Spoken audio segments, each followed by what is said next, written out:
पूरे देश में इन दिनों दल बदल की राजनीतिक खेल चल रही। वहीं झारखंड में बीजेपी के लिए बुरी खबर यह है कि झारखंड में बीजेपी के नेता बीजेपी छोड़ दूसरे दल का दामन थाम रहे हैं। हमारे साथ बातचीत करने के लिए, झारखंड के मुद्दों पर, राजनीतिक मुद्दों पर बातचीत करने के लिए झारखंड के प्रवक्ता, प्रदेश प्रवक्ता प्रतुल सहदेव जी। प्रतुल जी जोहार। चित्ररंजन जी जोहार। टीवी 45 में आपका स्वागत है। लेकिन झारखंड की राजनीति में बीजेपी कमजोर पड़ती जा रही है। कैसे कमजोर पड़ती जा रही है? बीजेपी के नेता छोड़ रहे हैं बड़े बड़े, जेपी पटेल हो, चाहे कुणाल सारंगी का नाम हो, या फिर और भी कई नेता की लिस्ट है जो कांग्रेस और जेएमएम में जाने वाले हैं। अब इतना लंबा प्रश्न करेंगे तो जवाब भी थोड़ा लंबा सुनना होगा। अब शायद कांग्रेस और जेएमएम आजकल ज़्यादा कवर कर रहे हैं। वहाँ पार्टियों में ऐसी स्थिति होती है कि एक नेता छोड़कर जाए तो पूरी पार्टी शर्मरा जाती है। देखिए, हमारी कार्यकर्ता आधारित पार्टी है, विश्व की सबसे बड़ी पार्टी है। अब जेपी नड्डा साहब के बाद कौन अगला राष्ट्रीय अध्यक्ष होगा कोई नहीं जानता। हमारे प्रदेश अध्यक्ष के बाद अगला प्रदेश अध्यक्ष कौन होगा नहीं जानता झारखंड का। इसी तरीके से कौन नेता होगा ये हमारे यहाँ सारा कुछ डेमोक्रेटिक तरीके से तय होता है। और मैं आपको बताऊँ ना कि भारतीय जनता पार्टी बहुत ही लोकतांत्रिक पार्टी है। ऐसे लोगों के आने जाने से हमारे यहाँ कोई असर नहीं पड़ता। और वो पुरानी बात है भी ना, आना जाना लगा रहता है। भाई, अब जाने वाले को तो कोई रोक नहीं सकता और आने वाले को हमारे यहाँ बहुत सारे चेक्स एंड बैलेंसेस से गुजरना पड़ता। हमारे लिए ओपन हाईवे नहीं है, इंडिया गेट नहीं है, जब आया जो चाहे आ गया। चेक्स एंड बैलेंसेस के बाद उसकी एंट्री होती है। प्रतुल जी, आने जाने से अगर फर्क नहीं पड़ता तब तो सीता सोरेन और गीता कोड़ा के आने से भी बीजेपी को फर्क नहीं पड़ेगा। नहीं, हम कार्यकर्ता आधारित पार्टी हैं। उनके आने से डेफिनेटली हमारे एक कार्यकर्ताओं का मनोबल बढ़ा है। और इस बात को तो फेस कीजिए, वो स्वर्गीय आंदोलनकारी दुर्गा सोरेन जी की पत्नी है, तो ऐसे ही ना हमारा कुनबा बढ़ता है, एक एक को जोड़कर। अब मुझे ख़त्म करने दें, आप मुस्कुराएं ना पहले बीच में। देखिए, ऐसे ही हमारा कुनबा बढ़ता है। और वो तो सोरेन परिवार की बड़ी बहू है और बड़ी बहू को जो भारत की संस्कृति में और झारखंड की संस्कृति में खास करके माँ का दर्जा दिया जाता है। और एक माँ व्यथित थी अपनी पार्टी के भीतर, उनकी व्यथा आप चिट्ठी में देख सकती हैं। पार्टी में दरकिनार किया गया, बेटियों को दरकिनार किया गया, उनको किनारे किया गया और उनके खिलाफ साजिश हो रही थी। तो भाई, भारतीय जनता पार्टी का उन्होंने दामन थामा है। और हम एकदम बड़े दिल से कहते हैं कि उनके आने से हमें भी मजबूती मिली है और हम भी और अच्छा प्रदर्शन करेंगे। अगर हमारा पिछली बार, अब की बार 65 पार का नारा था विधानसभा में, तो लोकसभा में तो 14-0 का है और अब तो 15-0 का अब टारगेट है हमारा। गांडे को भी जोड़ लें उसमें। तो जेपी पटेल भी टेकलाल महतो के बेटे हैं। उनका भी, टेकलाल महतो झारखंड की राजनीति में, झारखंड आंदोलनकारियों में उनका नाम है, बड़े सम्मान के साथ झारखंड में लिया। तो इसका तो लॉस हुआ ना आपको। जैसे सीता सोरेन के आने से, आंदोलनकारी की पत्नी आने से पार्टी को लाभ होगा, तो जेपी पटेल आंदोलनकारी के बेटे को जाने से भी तो लॉस होगा। देखिए, आंदोलनकारी की हमारी पार्टी में लंबे लिस्ट है। मेरे पिताजी स्वर्गीय जस्टिस एलपीएन यादव भी बड़े आंदोलनकारी थे, गिरफ्तार हुए थे। तो हमारी पार्टी में आंदोलनकारी भरे हुए हैं। और जेपी पटेल साहब को मैं जाने के बाद भी शुभकामनाएं दे रहा हूं। एक अच्छे नेता थे, युवा नेता थे, उम्मीदें थी उनसे, लेकिन वो हड़बड़ी मैथी महत्वाकांक्षा में उन्होंने गलत नाव पर अपना कदम रख दिया और ऐसी नाव पर कदम रखा जिसका डूबना तय है। तो अब डूबते हुए नाव पर कोई सवार हो जाए तो भाई, हम तो उनको कैसे समझाएं? अगर वो राजनीतिक करियर को डुबाना ही चाहते हैं तो क्या कर लेंगे आप? अच्छे नेता थे और हमारी शुभकामनाएं, जहां भी रहें खुश रहें। हम वो जेएमएम की तरह नहीं है कि उनकी मां समान बड़ी बहू पार्टी छोड़कर गई और घटिया स्तर पर बयानबाजी शुरू हो गई। सबसे पहले जेएमएम जामताड़ा का ट्वीट आपने देखा, घर का भेदी लंका ढाए। यानी ये मान रहे हैं कि लंका में जो रावण राज जैसी स्थितियां थी झारखंड में वैसी ही हैं। और हमारा मानना है कि अधर्म का नाश करने के लिए धर्म को मानने वाला एक न एक विभीषण निकलता है लंका से। तो उसी तरीके से सीता सोरेन जी निकली और हमारा मानना है सीता अंततः लंका से मुक्त हो गई। लेकिन जेपी पटेल को भले बीजेपी में 5 साल हो गए, लेकिन 5 सालों में बीजेपी का रंग जेपी पटेल पे नहीं दिखा। इसलिए नहीं दिखा क्योंकि उनका हरा गमछा अब भी नहीं उतरा। खैर, अब दूसरी बात नहीं, इसका जवाब दे रहे थे। भाई, हरा झारखंड का प्रतीकात्मक कलर है। हमने तो कभी कहा भी नहीं उनको हरा झंडा उतारने के लिए। अगर जिस व्यक्ति की जैसी प्रतिबद्धता होती है वो झारखंडी अस्मिता का उसको पहचान मानते थे, तो हम क्यों करें? ये कांग्रेस थोड़ी है कि अब जो राहुल बाबा कहेंगे, जो उनको अच्छा लग रहा है सब वही अच्छा लगेगा। अब वो राहुल गांधी की तो पार्टी है नहीं कि कुत्ता बिस्किट नहीं खाएगा तो दूसरे को, कार्यकर्ता को बिस्किट दे देंगे कुत्ते वाला। तो हमारे यहाँ सभी का सम्मान है। जेपी पटेल की वो निजी विचारधारा थी, हरा गमछा। भाई, हरा गमछा झारखंडियत का पहचान है, तो उनको किसी को आपत्ति नहीं थी। मैं फिर बीजेपी की बात, प्रतुल जी, बीजेपी किराए के लोगों से अब चल रही है। किराए के लोगों से चल रही है। अब बोलिएगा किराए के लोगों से कैसे? बाबूलाल मरांडी बाहर से हैं, बिल्कुल। लेकिन ये तो मानते हैं ना कि अमर बावरी हो या फिर प्रदेश के अध्यक्ष बाबूलाल मरांडी दूसरे दल से।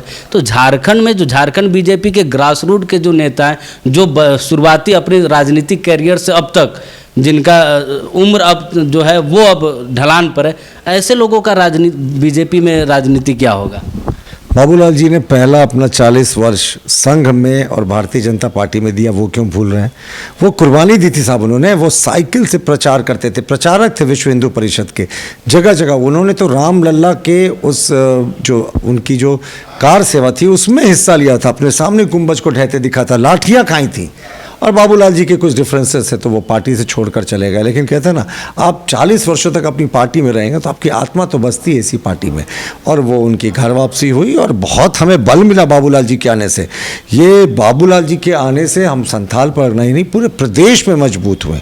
जहाँ तक अमर बावरी की बात है तो अमर बावरी एक मूलवासी ज़मीन से जुड़े हुए नेता थे और वो कभी कांग्रेस या झारखंड मुक्ति मोर्चा की राजनीति उन्होंने नहीं की थी।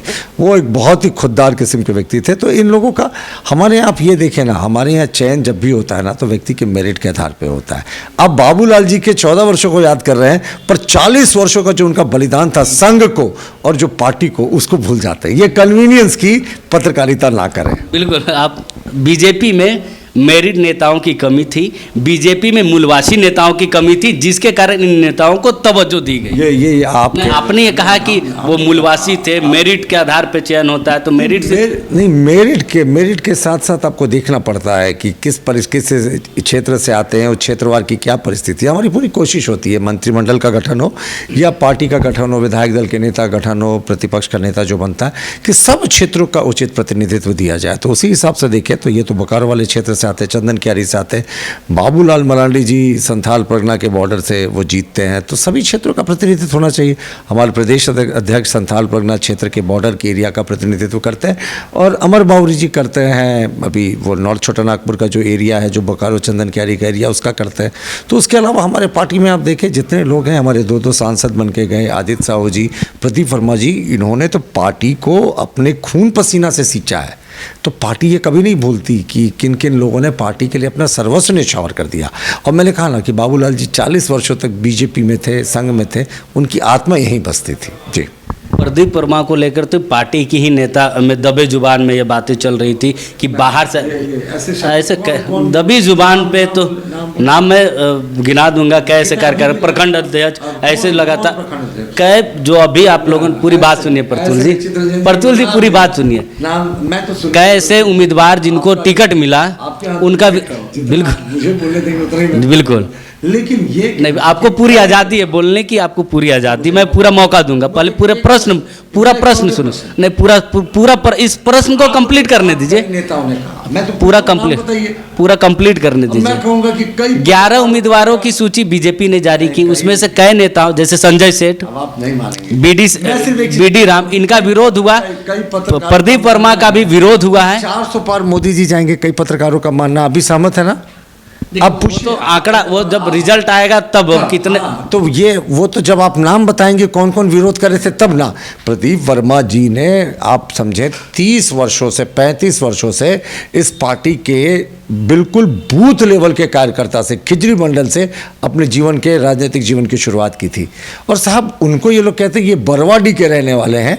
3 पीढ़ी पहले ये अपने रोजगार के लिए गए थे उत्तर प्रदेश, पहले माफ़ कीजिएगा, फिर उत्तर प्रदेश अंततः गए, उसके पहले भी गए कहीं, उसके बाद ये वापस आए। इनका तो मूल निवास, अब मेरा मूल निवास लातेहार है, पर मैं शायद लंबे समय से रांची में रहता हूँ। मेरे पिताजी की नौकरी थी तो वो पूरे प्रदेश में घूमते थे। तो लेकिन मेरा मूल निवास तो नहीं बदलेगा ना। मेरा जब भी एड्रेस लिखा जाएगा तो @PO रोल चंदवा लातेहार। तो प्रदीप वर्मा जी का भी जो भी एड्रेस लिखा जाएगा ना, तो परमानेंट एड्रेस उनका बरवाडी का होगा। तो इस तरीके से आप देखें। अच्छा, ये तो मानते ना कि जो उम्मीदवार उतारे गए उन कई उम्मीदवारों का विरोध बीजेपी के ग्रास रूट के कार्यकर्ता कर। अब सुनिए, बताते संजय सेठ का पुतला दहन होता है, लाली गांव उनको घुसने नहीं दिया जाता। TB 45 ग्राउंड जीरो पर जाकर रिपोर्ट की लाली गांव की। मैं रांची लोकसभा का ही वोटर्स हूँ।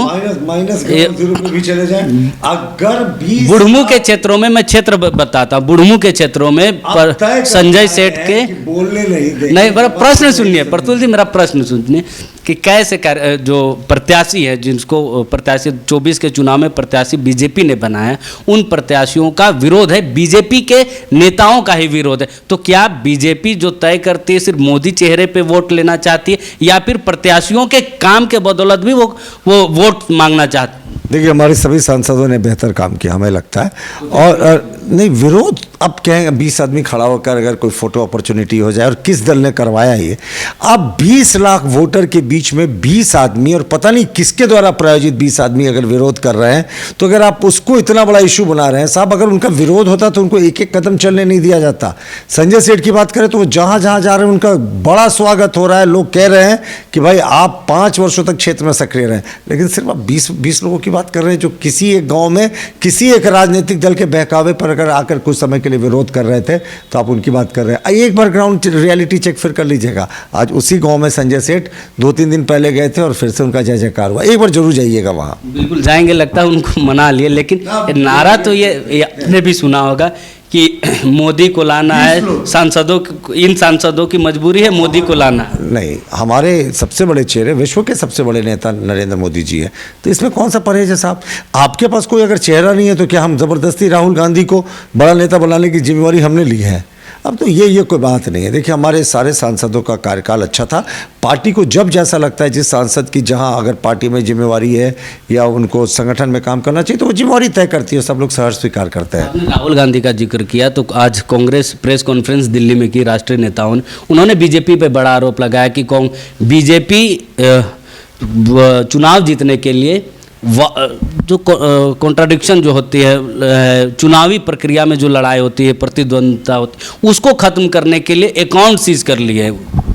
देखिए, अब किसी भी राजनीतिक दल को वो टैक्स फ्री होता है, उनको इनकम टैक्स रिटर्न खाली फाइल करना पड़ता है, उनको कोई टैक्स नहीं लगता, बशर्ते अगर उन्होंने अपने बुक ऑफ अकाउंट्स को मेंटेन किया। 20,000 से ज़्यादा का जो डोनेशन दिया उसको बुक ऑफ अकाउंट्स में दिया है, 2,000 का जो ऑनलाइन ट्रांजैक्शन है सबका उनके पास सब कुछ है, ऑडिट कराना पड़ता है।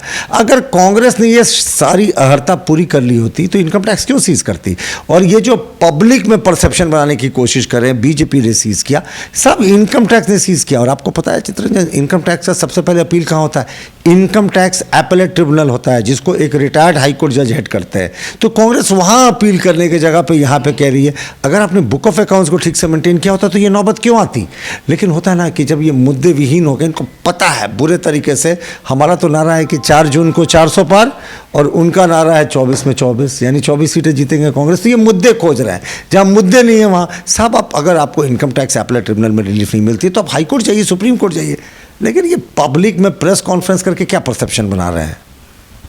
आईटी को थोड़ा ईडी और बाकी केंद्रीय जांच एजेंसियों की तरफ पर तुल ले जाता। अंतिम सवाल रहेगा, विपक्ष आरोप लगाती है कि केंद्र जांच एजेंसियां सिर्फ विपक्ष के नेताओं के यहाँ ही रेड कर रही है, बीजेपी के नेता पाक साफ हैं, या फिर ऐसे नेता जिनके यहाँ ईडी की रेड होती है, वो अगर बीजेपी का दामन थामते तो पाक साफ हो जाते, गंगा नहा लेते हैं। एक नेता का नाम बताइए जिसके यहाँ से जो ईडी का केस पहले चल रहा था, हमारे यहाँ वो विड्रॉ हो गया। पहले जांच एजेंसी असम के मुख्यमंत्री खुद विश्व शर्मा, केस वापस नहीं हुआ। अपनी जानकारी दुरुस्त कर लीजिए। केस वापस किसी का अगर हो गया हो तो फिर क्यों नहीं जाते लोग हाई कोर्ट और सुप्रीम कोर्ट? अगर एजेंसियां जांच करती है, उनको जैसे जैसे सबूत मिलती है वो आगे बढ़ती है। भाई, कांग्रेस को अभी होम मिनिस्टर साहब ने ऑन रिकॉर्ड कहा कि 95% ईडी के जो केसेस है वो गैर राजनीतिक व्यक्तियों के खिलाफ है, और ये परसेप्शन बनाते हैं कि नहीं सिर्फ राजनीतिक लोगों को टारगेट किया जा रहा। अब 5% राजनीतिक में, 5% में 4.9% सारे जितने भ्रष्टाचार करने वाले उनके दलों में है, तो हमारा इसमें क्या कसूर? और हमारे किसी नेता के ऊपर चल रहा कोई भी मुकदमा ड्रॉप नहीं हुआ साहब। प्रधानमंत्री नरेंद्र मोदी जी ने भी तो एसआईटी का सामना किया था 13 घंटे, वो तो रात के 1 बजे तक पूछताछ चली थी। उस समय तो हमने कभी नहीं कहा था, उस समय वो गुजरात के मुख्यमंत्री थे, उस समय तो हमने कभी नहीं कहा कि एक पिछड़े के बेटे को तंग कर रहे हो। तो उस समय ऐसा क्यों? लाल कृष्ण आडवाणी, मुरली मनोहर जोशी, इन्होंने भी फेस किया है सीबीआई इंक्वायरी राम जन्मभूमि केस में। हमने तो कभी इसको पॉलिटिकल मोटिव नहीं बनाया, क्योंकि हमें देश की एजेंसियों पर विश्वास था, देश के कानून पर विश्वास था, और हमें पता था कि सत्य की जीत होती है, और सत्य की जीत हुई। नरेंद्र मोदी जी को एसआईटी ने क्लीन चिट दिया, जिसे सुप्रीम कोर्ट ने भी अपहोल्ड किया। लेकिन ये इतने डरते क्यों हैं? अच्छा, आप एक चीज़ बताएं, इनके 10 वर्षों के कार्यकाल में, मैं भी फाइनली सम अप कर रहा हूँ, 10 वर्षों के कार्यकाल में ईडी का सीजर सिर्फ 5,000 करोड़ था, और हमारे 10 वर्षों के कार्यकाल में जो इलीगल प्रॉपर्टीज़ है, कैश है, उसका सीजर 1,25,300 करोड़ हो गया। तो ये 25 गुना जो क्वांटम जंप आया इलीगल प्रॉपर्टीज़ में, ये क्या हवा में आ गया? आखिर ये हैं तो इलीगल प्रॉपर्टीज़, किसको रिलीफ मिली? आप झारखंड की बात करें, पंकज मिश्रा आज तक जेल में, पूजा सिंघल आज तक जेल में, छवि रंजन आज तक जेल में है, इनके जितने अमित अग्रवाल जेल में, सब तो जिनके खिलाफ था, अगर अदालत को लगता कि प्रथम दृष्टया मामला नहीं मिलता तो इनको रिलीफ मिल गई होती। कहाँ रिलीफ मिली साहब? तो कहीं ना कहीं हवा में सब नंगे हैं। बीजेपी नहीं, अगर हमारे किसी नेता के खिलाफ इनको लगता है कि कोई मामला कुछ ढीले चल रहा है या बहुत उसकी रफ्तार धीमी कर गई, साहब कोर्ट से जाइए ना, कोर्ट पर तो विश्वास है ना, कोर्ट में कहिए कि साहब अमुक व्यक्ति के खिलाफ भ्रष्टाचार का केस है, क्या नतीजा हुआ? लेकिन ये चाहते नहीं है। बीजेपी के नेताओं की भी जांच चल रही है, हालांकि वो जांच जो है वो स्टे है, रुकी हुई है, धीमी है।